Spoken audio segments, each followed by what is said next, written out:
दोस्तों आज की इस वीडियो में हम आपको बताएंगे कि बॉलीवुड की ऑडियंस या कहिए तो हिंदी ऑडियंस ने किन किन साउथ इंडियन एक्टर के रियल वॉइस को एक्सेप्ट किया है और किन किन के रियल वॉइस को रिजेक्ट कर दिया है। तो सबसे पहले बात करते हैं प्रभास के बारे में। दोस्तों प्रभास बाहुबली फिल्म रिलीज होने के बाद इतना बड़ा स्टार बन चुका था कि इसके सामने सलमान, शाहरुख, अक्षय कुमार जैसे स्टार भी छोटे नजर आते थे। बाहुबली फिल्म के दोनों पार्ट में प्रभास को आवाज दिया है शरद कलकर ने, पर बाहुबली के बाद प्रभास के इतने बड़े स्टार बन जाने के बाद प्रभास ने सोचा कि मैं सारे ऑडियंसेस से खुद के आवाज के जरिए जुड़ना चाहता और उसने कुछ ऐसा ही किया। बाहुबली के बाद आने वाली अपनी फिल्म साहू में खुद का ही वॉइस दिया। क्या बाहुबली की तरह ही एक पैन इंडिया फिल्म थी। फिल्म बॉक्स ऑफिस पर फ्लॉप हो गई बिग स्टोरी लाइन के कारण, और इसका एक रीजन यह भी बताया गया कि प्रभास जब हिंदी बोलते हैं तो उनमें उनका साउथ का टच आ जाता है, जिससे हिंदी ऑडियंस या कहिए तो बॉलीवुड की ऑडियंस को उनका वॉइस कुछ ठीक नहीं लगा। इसके बावजूद भी साहू के बाद आई फिल्म राधे श्याम में प्रभास ने खुद का ही वॉइस दिया और यह फिल्म भी बॉक्स ऑफिस पर फ्लॉप हो गई और अगेन फिर से लोगों ने उसके वॉइस को क्रिटिसाइज किया। इससे सबक लेकर के प्रभास ने अपनी अगली फिल्म आदि पुरुष में खुद का वॉइस नहीं दिया। इसमें आवाज वही दिए हैं शरद केलकर, जिन्होंने बाहुबली फिल्म में दे करके प्रभास को इतनी बड़ी पहचान दिलाई। दोस्तों आदि पुरुष कितनी भी बड़ी फ्लॉप फिल्म क्यों ना हो, पर उसके आवाज को कोई भी क्रिटिसाइज नहीं किए। लोगों का ऐसा तक मानना है कि साहो और राधे श्याम में अगर प्रभास की आवाज शरद केलकर दिए होते तो यह मूवी इतनी बड़ी फ्लॉप नहीं होती। मुझे ऐसा लगता है प्रभास को हिंदी ऑडियंस के लिए शरद केलकर के आवाज को ही अपना लेना चाहिए, क्योंकि शरद की आवाज जिस तरह से दमदार है वो प्रभास के पर्सनैलिटी को परफेक्टली मैच कर जाता है। वैसे प्रभास हिंदी पढ़ लिख लेते हैं काफी अच्छे तरीके से, लेकिन उसे हिंदी बोलने में थोड़ी तकलीफ होती है। ऐसा माना जा रहा है कि उनकी आने वाली फिल्में सालार और प्रोजेक्ट के में भी शरद केलकर ही उनकी आवाज बनेंगे। मेरे हिसाब से यह एक अच्छा डिसीजन है और इस प्रकार यह साबित होता है कि प्रभास के रियल वॉइस को हिंदी ऑडियंस ने रिजेक्ट कर दिया है।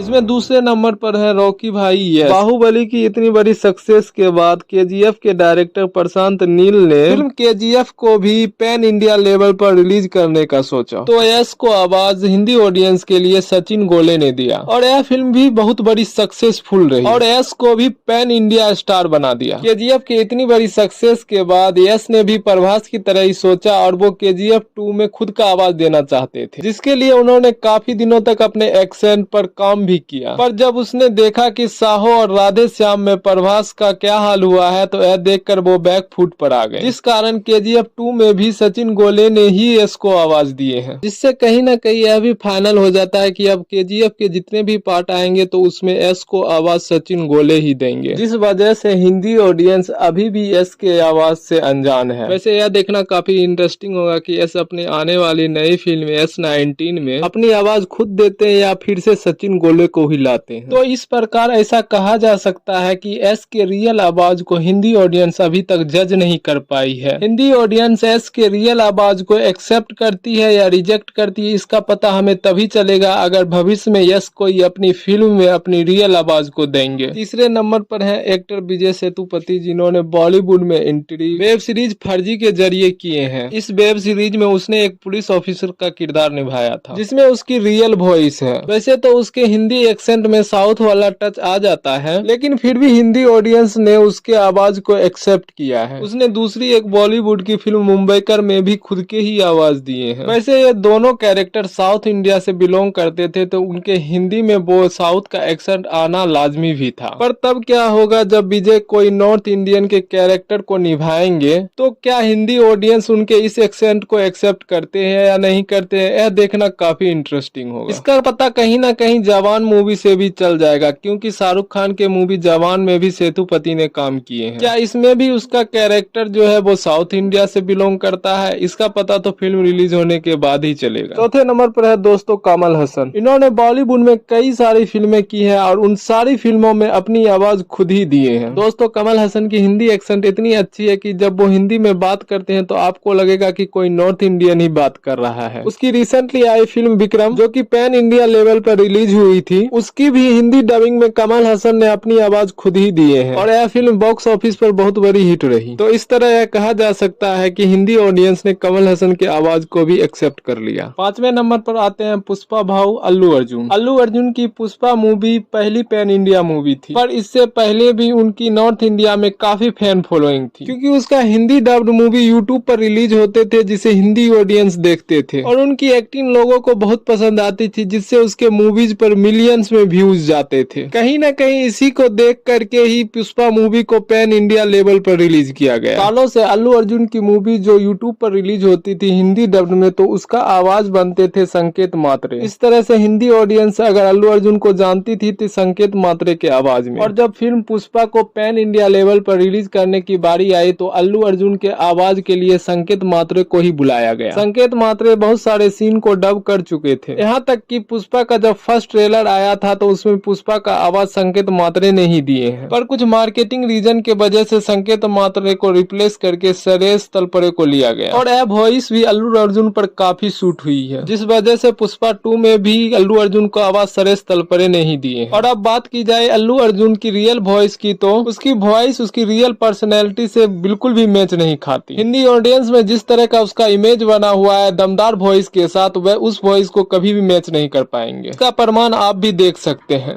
माफ करना, मैं हिंदी में बात करूंगा। मेरा हिंदी अच्छा नहीं है, फिर भी मैं कोशिश करूंगा। इस वजह से मैं कहना चाहूंगा कि अल्लू अर्जुन अपनी वॉइस अपनी फिल्मों में ना ही दे तो ठीक रहेगा हिंदी ऑडियंस के लिए, पर यह तो उसके ऊपर डिपेंड करता है कि वह अपने आने वाली पैन इंडिया मूवीज में अपनी आवाज देते हैं या ना देते हैं, या फिर से सुरेश तलपरे या किसी और डबिंग आर्टिस्ट को लाते हैं। पर मेरा मानना है अभी जैसा उसका वॉइस है उस हिसाब से तो हिंदी ऑडियंस उसे रिजेक्ट ही करेगी। इस पर आपकी क्या राय है आप कॉमेंट सेक्शन में लिख सकते हैं। 6ठे नंबर पर है विजय देवराकोंडा, जिन्होंने रिसेंटली आई अपनी फिल्म लाइगर में अपने खुद के ही वॉइस दिए थे। इस फिल्म को भी पैन इंडिया लेवल पर रिलीज किया गया था। यह फिल्म बॉक्स ऑफिस पर डिजास्टर साबित हुई। अगर बात की जाए विजय देवराकोंडा की आवाज की, तो उन्होंने इस फिल्म में एक हकले का रोल किया था,